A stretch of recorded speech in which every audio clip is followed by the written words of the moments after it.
Hello, my name is Irene Daku. I'd like to take a few minutes to describe and to show you how to use Sleeps. Sleeps is a Microsoft Excel-based two-part dry and wet storage comparative process cost model. This model covers const-over logistics from harvest to delivery at the biorefinery and then the production of ethanol. In this model, you can predict ethanol yield from const-over, the economic implication of the storage method you choose, and you can compare, I said earlier, on different storage configurations. The meaning of SLEEPS. SLEEP stands for storage, logistics, economics of ethanol production from stover, to be specific, corn stover, which is the above plant residue after the corn grain is harvested from the corn plant. So we'll go straight to the model, and I'll show you some few things to get you going. Uh, we have the intro page of the model that gives you a little description of the model, and then it has links to various pages in the model. Like I said, it's a two-part model. We have the dry matter loss and delivery cost estimation part, and then we have the ethanol prediction and cost estimation part. And then we have the output window, and then these are the calculations pages that show you the calculations. So it's a very open model. You can modify it to suit your needs.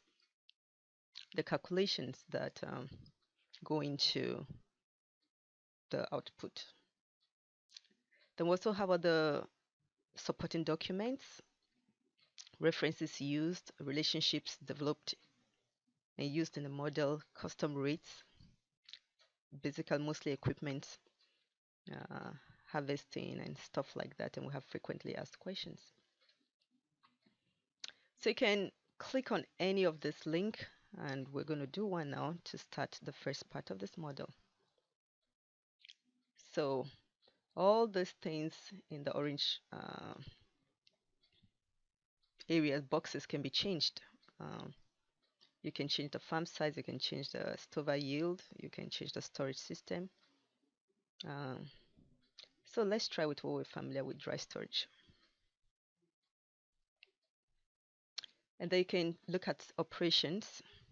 The height of cut will determine how much is harvested from the field. You can specify it if it's not listed within this option. So this is, you're trying to harvest 90% from the field, you're trying to harvest 75%, you're trying to harvest 60% and 50%.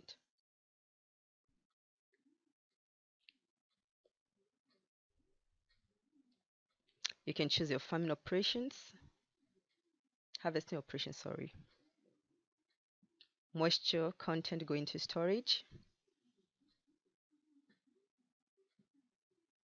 The storage type and configuration. Billing information. Transportation distance and mode of transportation. Currently we have just one, which is road. Hopefully with time we'll add other options. And then you go to your output.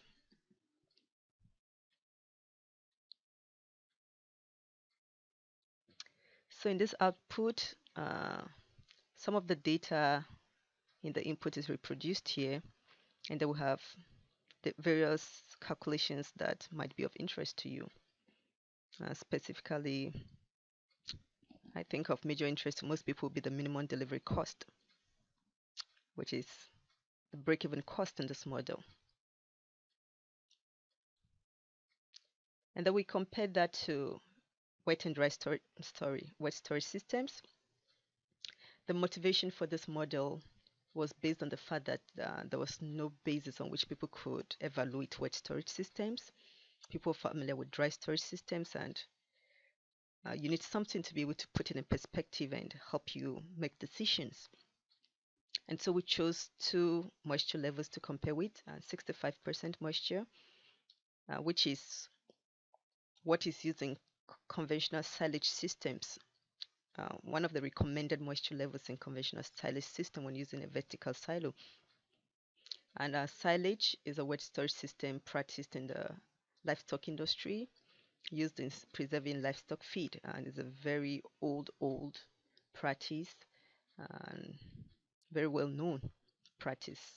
So we chose 65 for a comparison, and we chose 35 because this is a very low moisture level that may be more appropriate for the bioindustry, especially when people are afraid of transporting water over long distances. At least that's been one of the concerns people have had about wet storage systems, that you'll be moving this water, which would cost you so much. So we compare the dry storage system. This is whatever storage system you choose is in red, and we compare to these other two storage systems. And then we have the delivery cost.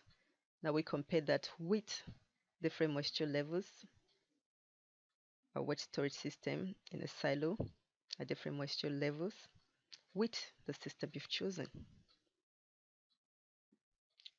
And here again, we have wet storage systems, vertical wet storage system, which is also known as a tower system, very well enclosed with the system you have chosen, with the storage configuration you've chosen in that part one.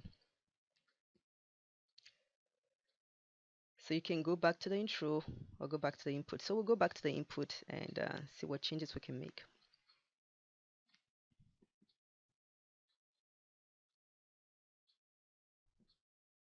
Yeah, so let's see this dry storage, and this is on the roof. This is an enclosed band storage. Assuming we use an on-field, uncovered storage, the same moisture, the same operating system, harvesting operation, sorry, how would our results differ?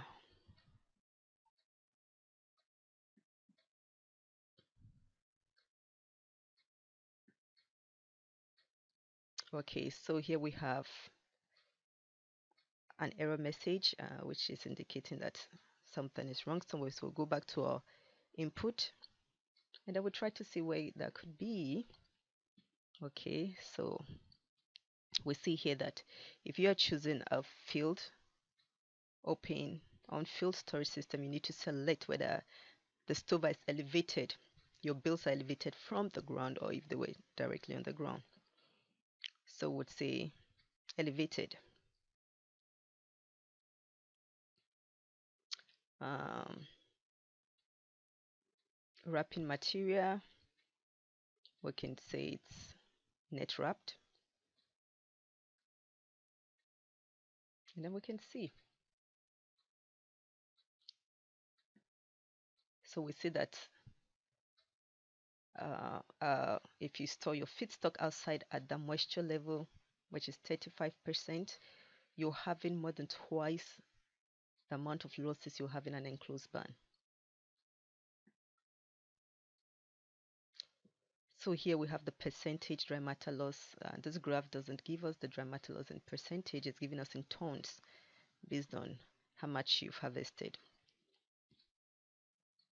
Okay, so more than half your feedstock, oh sorry, if you're looking at the maximum, about, or maybe we should use the mean, about a quarter of your feedstock is lost. And yeah, in this data we do have it in percentage, which is the minimum here. So we can go to try wet storage system. Wet storage. Now when you choose a wet storage system, it doesn't matter if this is still ticked. It's just going to ignore those and look at configuration for wet storage system, so you don't have to go and tick in all these. You can choose options. You can decide to choose this to show that it was contracted out, all of the operation, or you could choose this individually. We'll still use the same moisture. Now we use a bunker, which is a good example because the comparison we're doing is with a vertical silo, a towards silo. So a bunker will be a good thing to look at. And then we can go to our output. And it's kind of interesting that a bunker silo offers a wider range of dry matter loss, which is due to it's sometimes partially not well covered depending on how well you're able to cover it. And there's a very wide range of dry matter loss. And the delivery cost is lower than these two storage systems. So you can look at different configuration. You can choose the building type, the arrangement, how the builds are arranged. You can change the storage duration. You can change how the builds are stacked if you're using builds. The build size, the distance to the refinery, and you get different results. So we'll go to the part 2 of this model.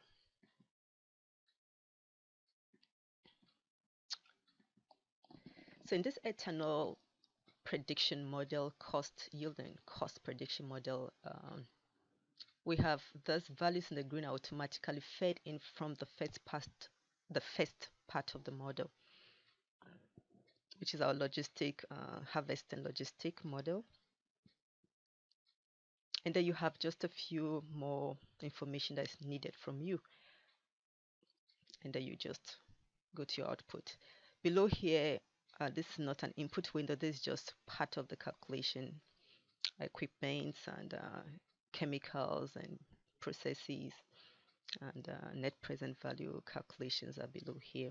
We also have another sheet for further calculations that go into ethanol yield. So here, I want to make this video very short, so I'm not going to read all the rationale here, but you can just put your cursor over this and read what each of these input really means and what the implication would be if you choose any of these options. Whether it's overseen by the farmer or whether it's overseen by the biorefinery, whether there are other pre-processing. So would use this default phase that is overseen by the farmer.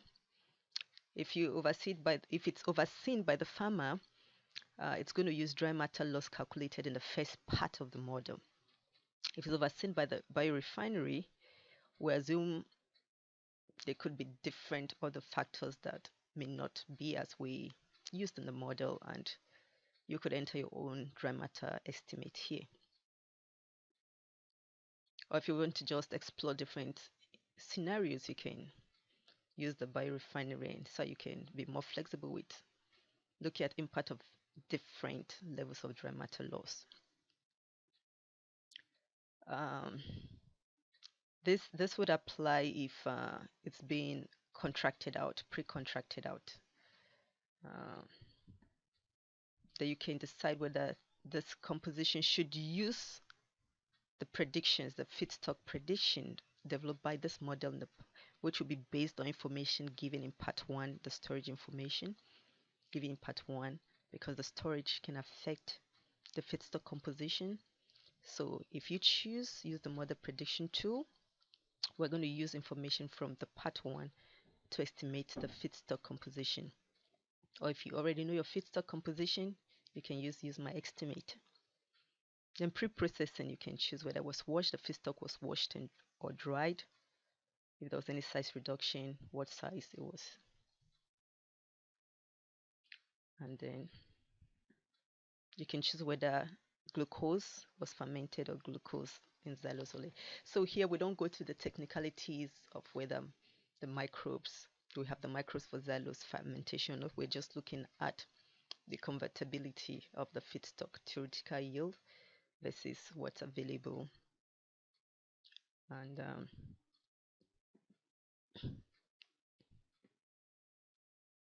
then you can go to the output. Again, we have different calculations, the actual yield, the effect on storage and production cost, the operational cost, the net present value, the internal rate of return, the minimum ethanol selling price, uh, ethanol production cost. And then you have graph again that's comparing this system to, again, a wet storage tower system at 35 and 65% moisture.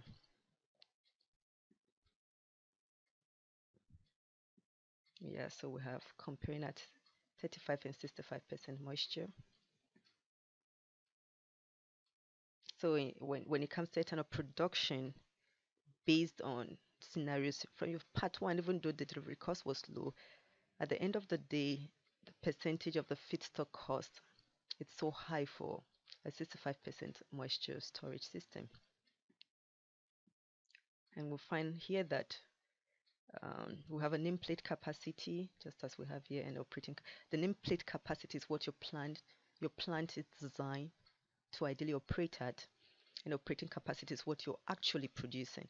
And sometimes this is, depending on the scenario you choose, this may be affected by the losses. So, um, and that's where when you read the note in the input, you will see the difference between pre-contracted or existing market or farmers overseen and refinery overseen. Because sometimes if you're not careful or you don't plan well, you're not aware of what losses can incur, you may have so much losses that you're producing below your operating capacity, your nameplate capacity.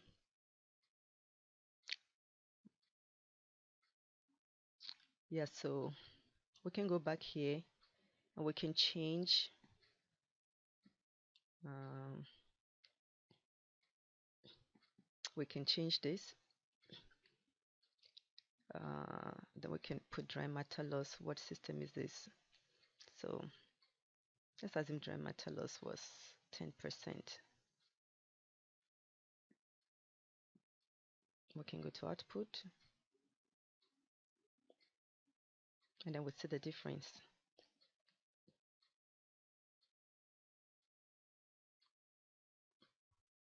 Now you're producing a lot more than previously. The what did I call, the operating capacity is closer to the nameplate capacity. So basically, like I said, this is a very friendly model, very straightforward, um, very easy to understand, and you have the tools to explore. You can go to the pages and explore. You find the relationships used in the model. You can. So basically, they give you the assumptions also using the model.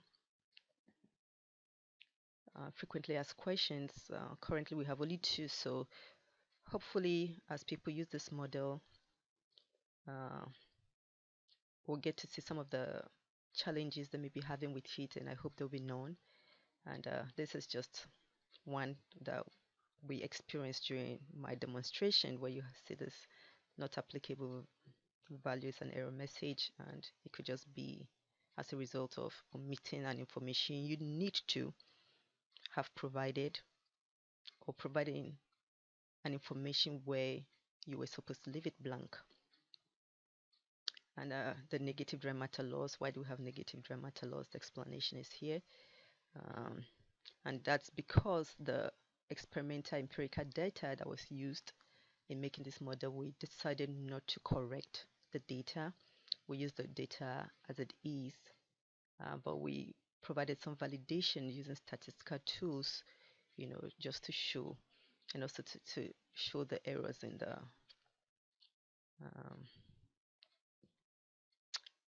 in the model.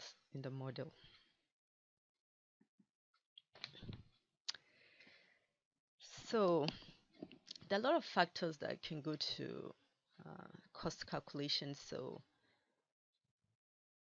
we look at when you look at a delivery cost, we are looking when we start looking at harvest. Most of these equipments, um, the rates are on per acre basis. Some of them are per hour basis, especially for the wet storage. But for most of the dry storage and even some of the wet storage, most of them are on per acre basis. So if you harvest a feedstock, and you lose most of them during your storage, then that is a lot of money going waste because you're paying for um, for service that doesn't yield anything, or you're paying for a feedstock that you don't use because it gets lost. So that adds to the cost. Another thing that adds to the cost will be the storage structures, the storage cost. And then we have losses during storage. So we have field losses, we have storage losses. So you can see that wet storage, when we look at the first part of a model, and it looks like this is a horizontal bunker. Part of the reason why this is uh, maybe lower is because the bunker cost, the structural cost is way cheaper than the vertical cost, and the maintenance cost is cheaper than the vertical system. So a bunker could have dry matter loss, but sometimes you get the balance, how much is lost compared to the cost. So like I said, all those things factor into uh, the final cost. So yeah, usually, but again, when we look at here, we find out that the bunker system doesn't always have very high. There's a higher potential of having higher losses in a bunker system, but you could also have low losses in a bunker system. Um, yeah, I think that's it. Basically, if you have any question, I can think of anyone that might be of interest to you offhandedly now. Okay, maybe the ethanol output. So for the ethanol output, you there are a lot of things. Yeah, let me go to the calculation page. I'm sorry, the ethanol calculation page. And we can see here that one of the things we are doing is this model, and which is also unique about this model, is that we are looking at the impacts of this acid on the feedstock structure and how they affect the feedstock during storage. And then we also look at how they interact with the process, the fermentation process. So this particular true for wet storage system. And so we could have a dry storage system that has a lower delivery cost or lower dry matter loss, but how does it perform during fermentation? Okay, so those are some of the questions. Are we able to get the most out of it based on the particular scenario under which we've tested these feedstocks? Okay, so that I would just encourage you go through this model, you try to understand it. If you have any question on any of the parameters or why some of the results are the way you are, you should feel free to contact me. My contact information is below here. idd103@psu.edu, and we might have some more questions for frequently asked questions based on your feedback. And we're definitely are looking forward to this feedback also to see how we can improve this model and make it better. So any suggestions you have are very, very welcome. So thank you very much, and I hope you enjoy using this model. Hope you find it very interesting, very useful, and have a great day. Thank you. Bye.